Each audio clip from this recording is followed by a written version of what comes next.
Kedves barátom, nagyon sajnálom ezt a mai estét. Nem így sajnáljuk, nem így terveztük, meg nem így gondoltuk, hogy ez így fog bekövetkezni.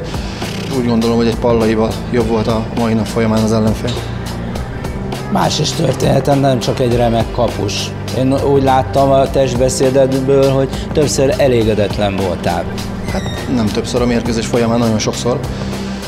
Rengeteg fegyelmezetlenséget követtünk el védekezésbe, amit nem követhettünk volna el, amit megbeszéltünk. Utána nézzünk, hogy mik voltak az okai. Ezeket a dolgokat ki kell javítani. Én úgy gondolom, hogy ha jó csapat vagyunk, már pedig az vagyunk, akkor ebből a vereségből tanulunk, nem pedig összeomlunk. Hamar lesz a folytatás.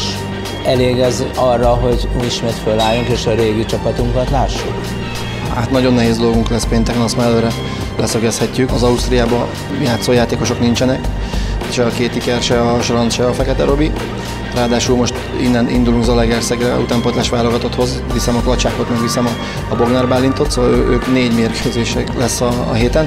Nagyon nehéz lesz pénteken nyernünk a Vasas ellen, de meg fogjuk próbálni, mert ezt ki kell javítanunk mindenféleképpen.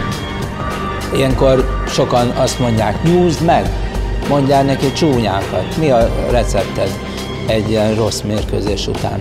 Hát ugyanaz, amit az előbb mondtam, hogy ha valaki jó sportember, akkor a vereségből tanul. Aki nem jó sportember és magában roskad, az nem fog tudni tanulni soha az életben, és nem fog fejlődni. Ezt kértem tőlük az öltözőbe, hogy mindenki mentse le a dolgokat, hogy mit követett el, hol hibázott, hol nem hibázott, mi az, amit jobban kéne, hogy tegyen, és akkor biztos, hogy sikerül majd pénteken nyernünk. Ha nem, akkor pénteken is nagyon nehéz mérkőzés vár majd ránk.